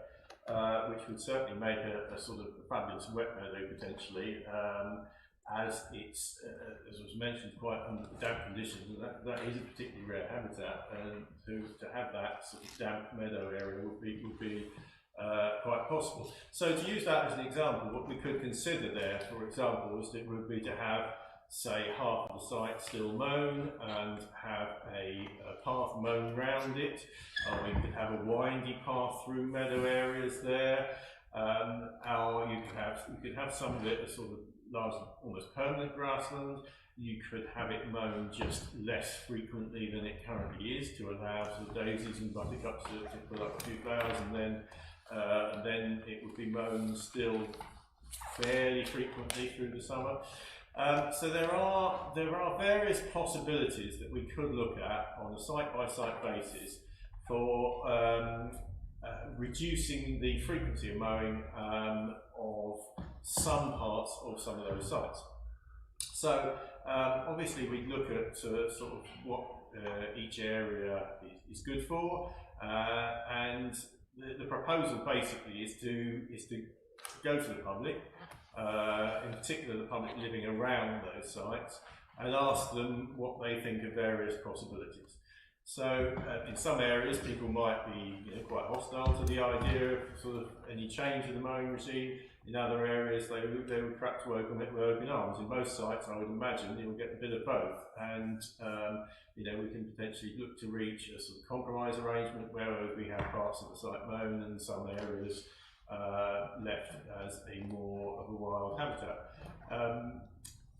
Basically, as I said, it's over to you folks now to really consider whether you'd be prepared to, if I come up with a series of options for each site, whether you would like to put forward options now for each site, and if we come up with some ideas, and then we can see what the public reaction would be in each case, basically. Thank you. Dennis first. Yeah. Well, we've had a little bit of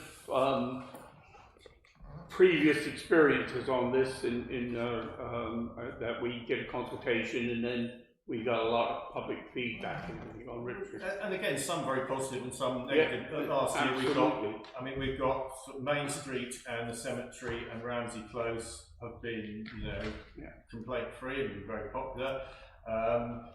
And as indeed the bit along Castle Lane outside the fence has been unproblematic. On the other hand, Richard Easton Way, which I assume you're referring to, was very problematic, and the public made their case very forcefully in my face with numerous swear words on occasion. But overall, we would be looking to not to go against what the public in the surrounding area would really want. Yeah, we must consult the public and everything in the area. I mean, I love the idea a lot. If you see my back garden, you'll see a flower meadow, basically. So I'm in favour of it, but consultation with the public is a must, because we do not want to get back into the same situation we had then. Yeah, so I think the key would be to consult before any changes are made. Definitely. Absolutely. So at the moment we'll leave things as they are, and letters on doormats which would set out options for change from the current situation. So we don't avoid that kind of suspicion that we'd already made any decision before we do it. Okay, thank you. Mike? Thank you. I agree about public consultation. I do think it's important that we use Mark's expertise and wherever we can get expertise from. If you remember, Mark did a big hole near Nuns Bridges at one time, and it got a lot of public comment, shall we say. Why did you dug a swimming pool out? And of course, in the end, it led to a triumphal appearance. But what I was going to say was that area is very rich in nutrients, and typically it grows nettles very, very well indeed. So I don't think we can just assume that not cutting what previously was a nice piece of grass will turn it into a successful flower meadow. We need to make sure that we are achieving what we say the objective is. Some so-called flower meadows I've seen are basically long grass, others are nettles, others are turning already into shrubs. I'm not specifically talking about Thetford, by the way. I think there's more to this than simply not cutting. Yeah, absolutely true. The vast majority, many wildflower meadows do fail for exactly the reason you've just mentioned, the nutrients. We're actually in a quite fortunate situation in many of the green spaces we have in Thetford, as regards wildflower meadows, is that the soils, as people will probably be well aware, are very thin and very poor, and that suits wildflower meadows very well, as Ramsey Close and Main Street and the Cemetery have shown. We're actually in a position over, and just looking at this map now, pretty much all of those sites would fit into those brackets, with possible exception of sort of areas of Melford, but certainly if you look around those bits around Barn Cross Common and most particularly at that end of town, it is very sandy, it is very thin, and we could look to do those without needing a scrape. I'm sort of hadn't actually at this stage thought to propose scraping on any of these sites at the moment. I think that would be more dramatic than is needed. I mean, certainly it did work quite well in school playing, just literally removing the turf rather than as deep as we did at those bridges, and that's something that we could potentially consider. But at the moment, I think, as I said, we're in the fortunate position from this point of view of having sites that would actually respond pretty well to simply reducing road frequency. Yeah. Okay, so I think we're being asked if we're happy for Mark to draw together some options ready for a consultation, in a sense that we're lots of people nodding. Yes. Brilliant. So would you bring that back to the next meeting, Mark? Yeah, absolutely. Thank you very much for that. And if anyone has any particular suggestions or comments on specific locations using our local knowledge, do let Mark know. I always think for these things it's a balance. You know, some of those areas on the map are, you know, very popular for people picnicking or for playing sports, and we'd want to be able to facilitate that. Whereas other areas would lend themselves ideally to be rewilding. So our local knowledge is key, I think. So. Thank you. Item 48, environment of shambles 1 and 3 refurbishment costs. Do we have to do anything on this one, Alan, in light of yesterday, or is it just to note and agree? Or it's just a note. Just to note. Have you all suitably noted that item? Thank you very much. I'm determined to be under 2 hours. So item 49, feedback on ID Verdi contract. Again, Mark has put some notes on this in the report. Anything further to say? Yeah, no, just as I said, in line with the normal process of these things, we did an annual review. Yeah, overall, we are very pleased, and particularly with how things have improved over the last few months. It is worth noting we are getting, you know, excellent value for the money from this contract. There are still, you know, occasional things, but the only really remaining thing that we think need to be dealt with was on communication. So we have got a system now. We will be inviting them to a monthly meeting. We'll have a face-to-face talk just to check up, make sure that any issues don't get sort of missed as time goes on. Yeah. Anyone have any comments on the ID Verdi contract? No? Not quite happy? Noted. Noted again. Thank you very much. Yep. Correspondence, anything from yourself, Mark, on correspondence? Nothing from me. Are we going to deal with Tom's query now? Yes, from please. The public? Might regret it depending on what it says, but so the current is too nice. So there are very few bodies of water located in central parts of Thetford Forest, with the exception of Pinot, which I believe is the Great Eastern Pinot Trail, which is not too close to here, but that is in Thetford Forest at least. In an attempt to boost wildlife, can ponds and lake be introduced to the ecosystem? I'm not entirely sure if that comes into our area, does it? Well, if I would. Well, I mean, certainly, I hope you heard about the pond at the cemetery earlier, which is super already. We've got a small mini pond at Ramsey Coast that we've introduced as well. I think, I mean, it would potentially be possible to introduce sort of ponds certainly at other sites. I suppose it could be included as an option within the mowing regime. I believe asking specifically about the forest rather than the town. Not our jurisdiction. Yeah, not our jurisdiction, it's Crown. Yeah, well, we can only cover what we own. We own, yeah. So they'd have to go to the Crown, what's it called? Forestry Commission. Yeah, Forestry is which is run by, If they have any specific suggestions, Tom, if they could email in to Mark in the first instance, if it's not our land or our jurisdiction, then I'm sure that we can refer them to the relevant organisation, but we welcome all suggestions. Can't do everything, of course, but we welcome the suggestions. Thank you very much. Alan, anything on correspondence? We're quite happy. Good. Community engagement to discuss and agree any consultation or media release required. No. Presumably, now that we've just updated our small grants terms and conditions, there'll be an opportunity to promote the fact that we've updated them and encourage people to apply, just to make sure people are aware that they are still available. Yeah. Lastly, item 52, committee officers update to update any information since the agenda was released.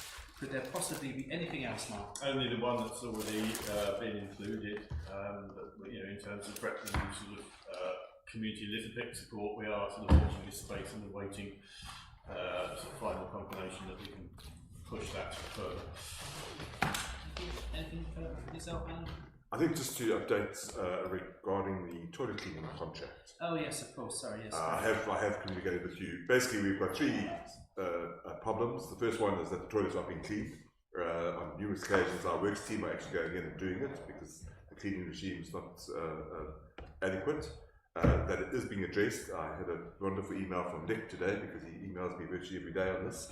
And someone has got a P45 and a new cleaning team starts today as well. The second issue is that our facilities aren't being locked up. We've had occasions where facilities are open till 9, 10 o'clock at night, and that's part of the contractor's responsibilities. So we've been quite lucky that we haven't had vandalism. I think on Monday the facilities weren't closed at all. So the team have done a check. I think just one toilet holder got broken and that's been replaced. And then the third issue is we have the extent of the facilities, the hand cleaning facilities in there. When the toilets were upgraded, we didn't upgrade them, and they really are in a poor state. Some of them are not working, so we are trying to get a contractor in to do that. Unfortunately, that contractor, it's a sole supplier, answers emails every 3 weeks, so this is a little bit difficult. But what it does is it means that we can't monitor the standards because we try and put in we've developed a kind of monitoring system where people people who use the toilets can give us feedback quite instantly. And the problem is when we don't have working facilities, we can't distinguish between the cleaning regimes and those working facilities. So I did say to the chair that I'm extremely surprised that councillors haven't had inundated with emails because it has been quite bad, but it is in hand and hopefully we'll sort that out going forward. 3 months ago.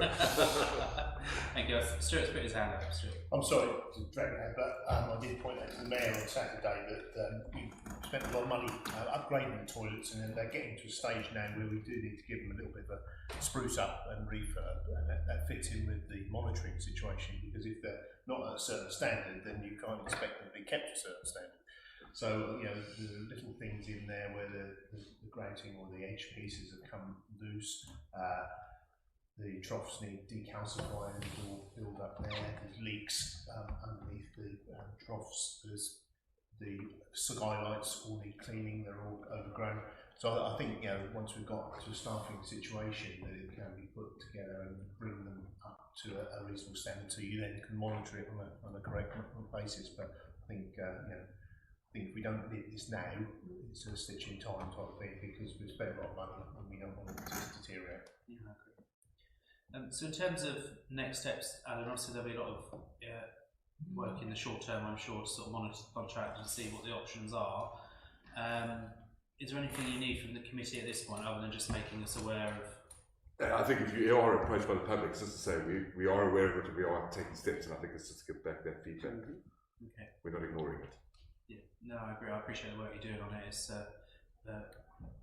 I'm pleased you've made us aware of it, even though it's not nice news. or news we could do without, but you know, we need to make sure the toilets are run to a satisfactory standard. They're quite key in the town, so hopefully we can get to that point.